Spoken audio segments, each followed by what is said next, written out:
કઠણ કાળજાને કંપાવી મૂકતો કિસ્સો 20 વર્ષની માતા શોધતી હતી તે પુત્ર મળ્યો તો ખરું પણ મૃત હાલતમાં વડોદરાના ગોરવા વિસ્તારની આ ઘટના છે, જેમાં ડાયરી પરથી ઉચકાયો રાજ માતા પર આપ તૂટી પડ્યું। અગાઉ એક દીકરીને કોવિડમાં ગુમાવ્યો અને બીજો ગુમ થયેલો દીકરો તો ના મળ્યો પણ તેનો મૃતદેહ શહેરના ગોરવા વિસ્તારમાં 2 દિવસ અગાઉ મળેલા આધેડના મૃતદેહને ઓળખવામાં પોલીસને સફળતા મળી છે, જેને ઓળખનાર માતાની કરુણ કથની કઠણ કાળજાને કંપાવી મૂકે તેવી છે।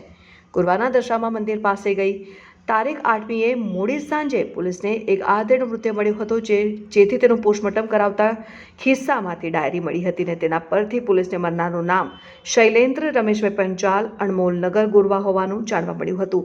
પોલીસ તેના પરિવારજનોની તપાસ માટે પહોંચી ત્યારે મૃતકની માતા ધર્મિષ્ઠાબેન પંચાલે પુત્રને ઓળખી બતાવ્યો હતો। મરનાર શૈલેન્દ્ર પંચાલ 20 વર્ષ પહેલા કંપનીમાં નોકરી પર ગયા બાદ પરત ફર્યો ન હતો, જેથી માતા અને ભાઈ ઉપેન્દ્ર લાંબા સમયથી તપાસ કરતા હતા અને દરમિયાનમાં કોવિડ દરમિયાન મૃતક શૈલેન્દ્રના ભાઈ ઉપેન્દ્રનું પણ મોત નીપજ્યું હતું। ગુમપુત્ર લાંબા સમય મળ્યો અને તે પણ મૃત અવસ્થામાં, જેથી માતા પર આપ તૂટી પડ્યું। ગુમ દીકરો તો ના મળ્યો પણ મળ્યો તેનો મૃતદેહ વર્ષો પછી દીકરાની ભાળ તો મળી અને પરિવાર ખુશ પણ થયો, પરંતુ જ્યારે પોલીસ દાદાએ કહ્યું કે તમારો ગુમ થયેલો દીકરો હવે આ દુનિયામાં નથી, વર્ષો બાદ સંતાન મળ્યું પણ મૃત હાલતમાં, હે કુદરત તારો આ કેવો નિર્ણય। એક મૃતદેહ બિનવારસી હાલતમાં મળી આવ્યો હતો, તેના પરિવારજનોની કેવી રીતના શોધખોળ થઈ છે કે કેવું? ગોરવા પોલીસ સ્ટેશનમાંથી જે બિનવારસી ડેડ બોડી એટલે કે મૃતક શબને જે લાવવામાં આવ્યું હતું, જેનું પોસ્ટમોર્ટમ દરમિયાન શરૂ કરતાં પહેલાં જ એના જેકેટમાંથી એક ડાયરીનું પાનાની પાવતી ચબરકી મળી હતી, જેમાં જે એડ્રેસ હતું જે તપાસ કરતા અધિકારીશ્રીને અમે સુપ્રત કરી અને જણાવ્યું હતું કે આ ડાયરીમાં કાગળ મળ્યું છે। તપાસ કરતા અધિકારીએ ખૂબ જ સુંદર કામગીરી કરી અને વહેલી તકે એમના પરિવારની શોધખોળ કરી અને જાણવા એવું મળ્યું છે કે 25 વર્ષ કે 30 વર્ષ પહેલાં ભાઈ જે છે એ કોઈ ઘરેથી ચાલ્યા ગયા હતા અને આજ રોજ તેમના મૃતક શબને ઓળખાણ કરવા માટે તેમના પરિવારજનો આવ્યા હતા અને પોલીસની ઝડપી અને સુંદર કામગીરીના લીધે આજે આપણે ઈચ્છીએ કે કોઈ જીવતો વ્યક્તિ એમને મળે તો ઘણું સારું થાત, પણ આજે એક મૃત ભલે મર્યા પછી પણ આજે એના ઘર અને એના પરિવારનો મિલાપ થયો છે। દુઃખદ ઘટના છે, પરંતુ આજે એને એના ઘરથી એની સ્મશાન યાત્રા નીકળશે અને પોલીસની કામગીરીને અમે વખાણીએ છીએ।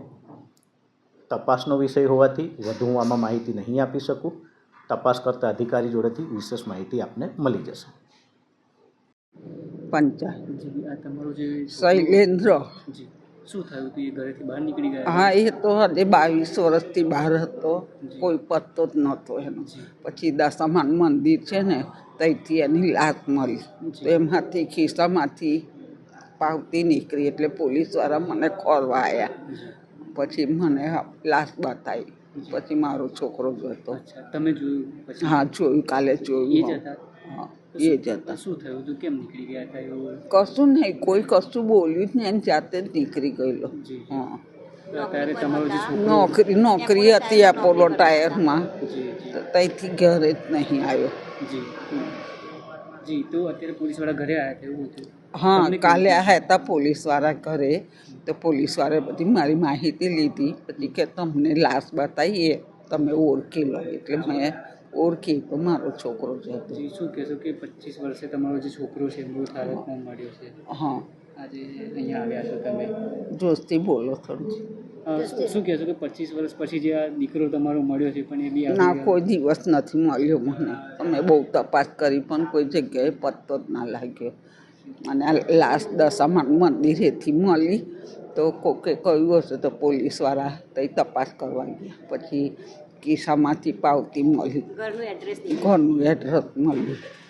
હા, એ એડ્રેસ પરથી ખોરતા આવ્યા પોલીસવાળા અને પછી અમે અહીં પોસ્ટમોર્ટમ કર્યા, પછી અમે અહીં જોવા આવ્યા। તો